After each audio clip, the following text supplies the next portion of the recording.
Hello, everyone, and welcome back to another Digital Den mini class. This is part 4 to our Intro to Adobe Audition series, where we will be taking everything that we've learned in this entire class so far and applying it to this new function we're going to go over called the Multitrack function, which will allow for us to be able to work with multiple different layers of audio at the same time. Let's do this.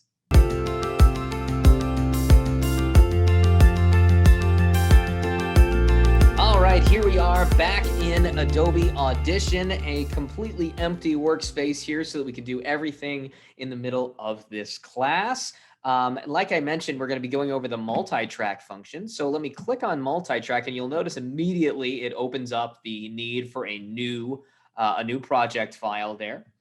So if you're familiar with working with video, you got to start a project file before you can make any sort of changes or anything. So let's go ahead and call this our audio project file or something like that, right?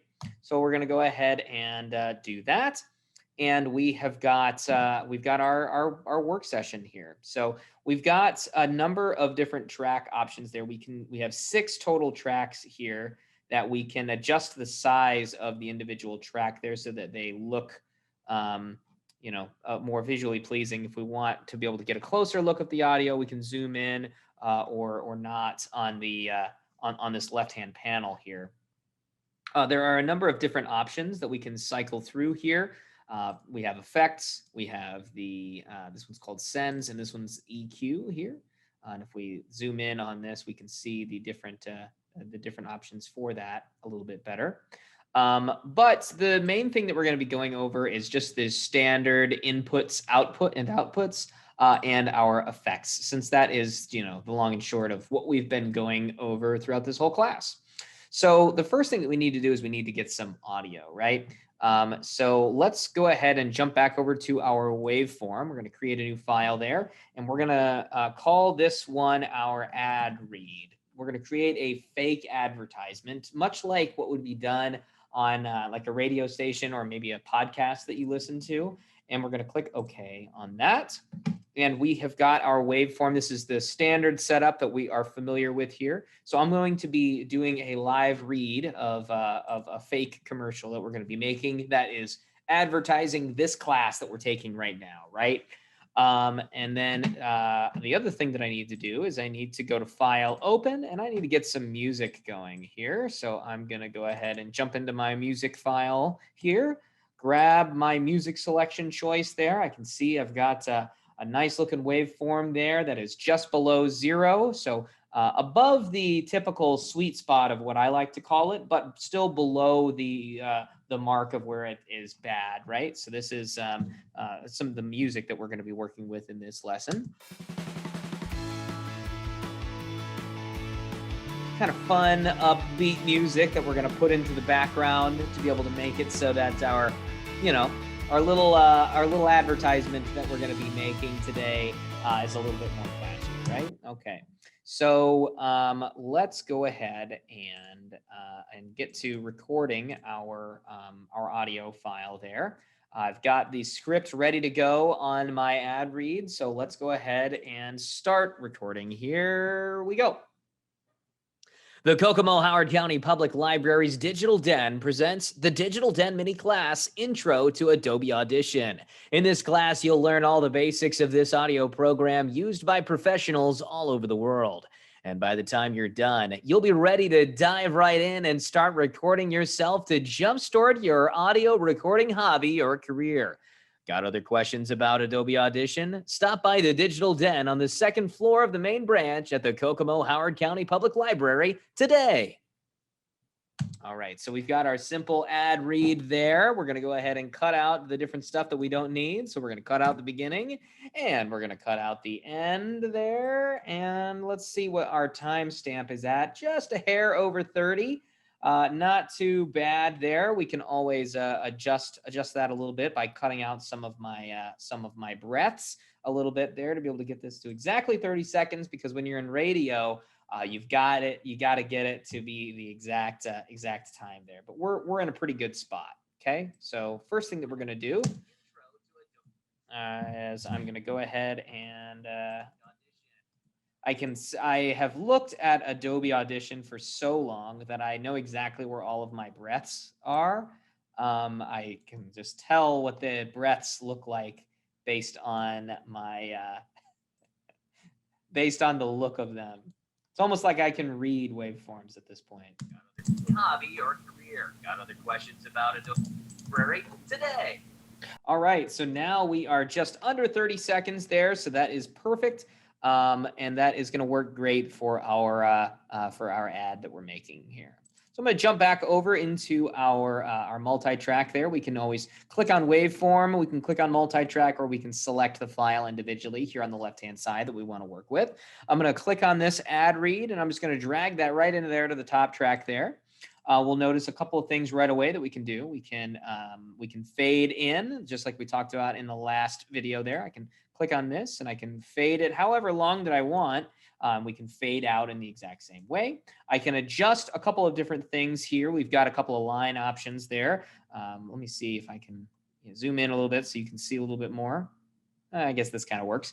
So this yellow line here is our overall volume. So I can adjust this to be able to make it as loud or as quiet as I want. I'm going to leave that there at 0. And then this blue line here in the center is our phase. Now, what a phase is allows for me to edit how it appears in the left or right channels of our listening here. So if we're listening in stereo, if I take this and I drag it up, it's going to be exclusively coming out of the left channel. And if I drag it all the way down, it'll be the right channel, etc.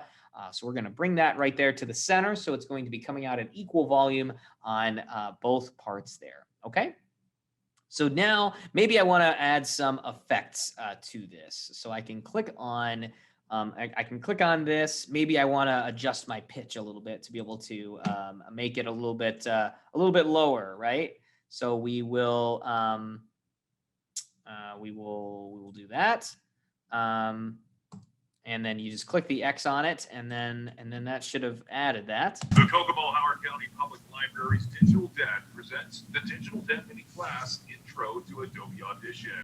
So yeah, a little bit deeper voice there. If I want to remove that, I could just turn on or off the toggle power switch. I can also add some other effects on there. I can add things like dynamics processing, like we talked about in the second video, I believe.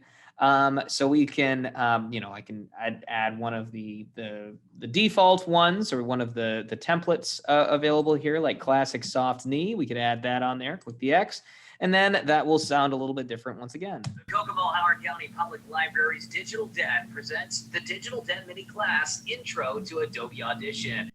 Now, of course, there's commercials a lot longer than that. I've just been stopping it early. And there's a lot of other effects that you can add, and you can toggle on and off the effects over here on the left-hand side.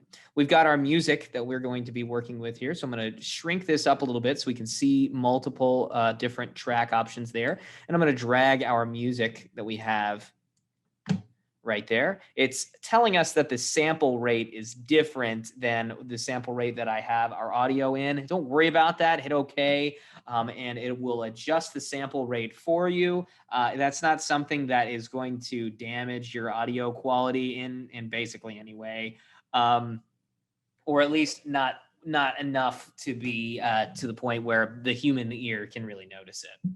A couple other things. So here, just on our general functions, well, actually, it's here on the effects as well. So we'll just leave it there.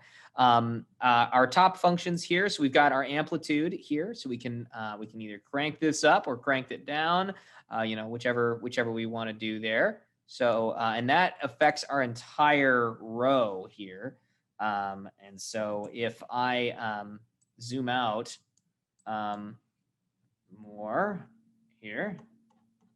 So we are currently working with only 30 seconds, but if I had a lot more tracks going after this, then we could, of course, if I had like 3 different pieces of audio that I strung together all on track 1, for example, if I adjust the amplitude here, it's going to adjust all 3 of those tracks at the same time, if that makes sense. The stereo balance is the same thing. The phase, it's the same as this blue line here. So we can adjust that however we want. We're just going to leave that once again at 0. I accidentally clicked on this M, but that's a good time for me to tell you what this does. The letter M means mute, and that'll go gray. If I click on the letter S here, that means, not sure exactly what it means, but it basically means like single track. So or solo, I think maybe is what that means. But essentially it will mute every other track. So if I had up to 6 tracks on here, right? So I'll just drag this piece of music there multiple times, you know, so I've got the same piece of music on there now. Of course, I don't want ultimately this piece of music on there a bunch of times, but you know, just for the example here, if I click on S, it'll make all of the rest of the tracks gray. Okay. All righty. And so now I'm going to go ahead and click on the ones that we want to get rid of. And we're just going to click on those and hit the delete button. That's going to get rid of those. And let's see how everything sounds so far. Now I'm going to go ahead and stop it there because our music is just way too loud. I am way too quiet. So we're going to have to do some adjustments here. So firstly, let's go ahead and drop this down by like -15. I mean, we got to drop it down quite a bit. And then secondly, let's go ahead and up the volume of my general track here. And sometimes I have an easier time jumping back into the waveform to be able to make some edits to my track individually here. I find that a little bit easier than the multi-track function, but whatever works for you. I'm going to click on effects, amplitude. I'm going to do just a standard normalize to -6. That's not going to really change it much. I'm going to just amplify the volume there. Let's jump it up. As long as since I normalized everything to -6, we have some wiggle room to play with as long as I don't go above 6. That is the 0 mark there, because since our volume's maximum is at -6, if I go above 6 in our amplitude, that pushes us above 0, which is a bad thing, right? So let's go to like 5 on there, so we can bump that up. We've got that bumped down. Let's see how that sounds. The Kokomo-Howard County Public Library's Digital Den presents the Digital Den mini class Intro to Adobe Audition. All right, so I think that our volume on our audio that we recorded is pretty good, but I still think that this audio of our music is a little bit too loud. So we're going to drop that to -25. Quite a bit lower, and that is pretty standard for putting for music in the background. Since music has multiple different elements and they're all coming out at the same time, those multiple elements, you know, at different points, do they have the high points? And so you'll see a much flatter line on this piece of music than my voice, because my voice is only one individual element, whereas this piece of music has lots of different instruments coming into play all at the same time. Okay? All right, so I have reduced the volume once again. Let's give that a try. The Kokomo-Howard County Public Library's Digital Den presents the Digital Den mini class Intro to Adobe Audition. Okay, and I think that I have minused it too much, so we're going to jump back up to 20. In this class, you'll learn all the basics of this audio program used by professionals all over the world. And by the time you're done, you'll be ready to dive right in and start recording yourself to jumpstart your audio recording hobby or career. Got other questions about Adobe Audition? Stop by the Digital Den on the 2nd floor of the main branch at the Kokomo-Howard County Public Library today. So there you go. So that is basically that. And so when we are finished with whatever file that we wanted to finish up with, we're just going to come up here to the multi-track. We're going to click on this button that says multi-track session to new file, entire session.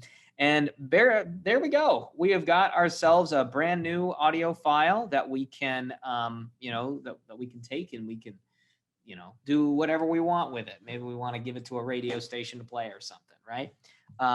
And then, so we are good to go on this piece of audio. Any additional effects that I edit will impact the entire project altogether instead of just the individual file of the ad read that we had previously, right? So now we need to save these. That's something that I actually have not gone over at all in this project series. And that's because saving stuff in these programs can be a little bit complicated. So let's hit the save as button here. and let's take a look at our options there. Okay, so we are going to be saving this into the part 4 section there that I have created. There we go.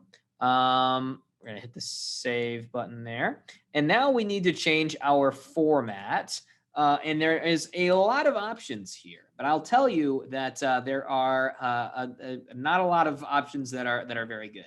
The only 2 options that I say that you're probably going to be using, I mean, you may have seen a WMA file, a Windows Media Audio file, something, or maybe an AAC you've seen before. But typically, I like to work in 2 mediums. I like to go for a WAV file, which is our highest quality file type that we can have.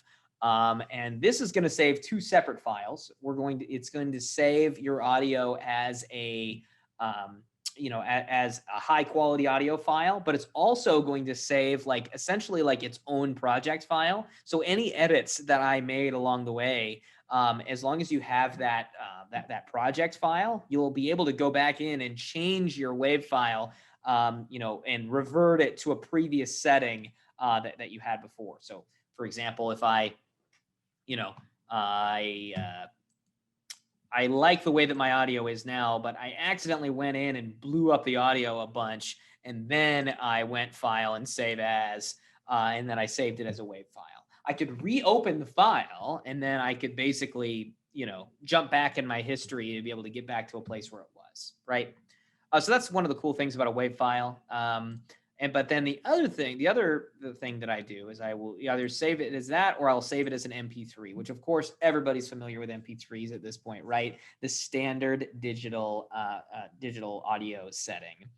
The nice thing about MP3s is that it is a very small file size. WAV files are pretty big, but you're saving a lot of information there that you're not saving in Adobe Audition as an MP3. So first thing I'm going to do is I'm going to save this as a WAV file, and we're going to retitle this. We're going to call it our library commercial, and we're going to hit OK on that, and that is going to save for us in a WAV. And then I'm going to come in here. I'm going to go File, Save As, and then I'm going to save it as an MP3. I hit OK on that, and it's going to give me an alert here. It's going to say that we are saving as an MP3, and that means it is a compressed, lossy format. What that means is, it's shrinking everything down. It's compressing our file to be something super small so that we can have a lot of them.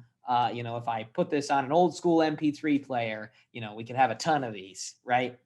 Whereas, you were limited to the amount of songs you could put on the old iPods these days, or those times, But MP3s are still around quite a bit. But the other thing that it is doing is it is losing some of the information, like the memory of the different things that we did in Adobe Audition is something that is also going away. By saving this. So we're going to hit yes on that. We've saved it as our MP3, but we also saved it as a WAV first. So we still have all of that old school information of all the changes that we made. Okay. All right. So that is that. With all of that information, you are basically an expert on Adobe Audition. Some of it just takes some finesse. Like you saw with me cutting out my breaths in the, at the beginning of this video after I recorded my audio. It's something that comes with time. You'll start to be able to notice what different letters sound like, what different sounds look like on there. So you can almost read what you're saying through the waveform itself when working with vocal audio. But of course, different instruments, they look differently on there and everything. So if you're a musician, I highly recommend that you try recording some audio and taking a look at the waveform and seeing how those are going to look. Play around with the multi-track functions so that you can, maybe layer some guitars and some drums and a piano and your vocals all into the same place. And that's one of the things that Adobe Audition really shines in. And I hope that this lesson and this class as a whole has been educational for you. If you have any other questions about Adobe Audition, please stop by the Digital Den. We'd be happy to talk to you more about it and happy to show you anything else that you might be stumbling on. Okay? All right. We will see you in the next one. Bye. Bye.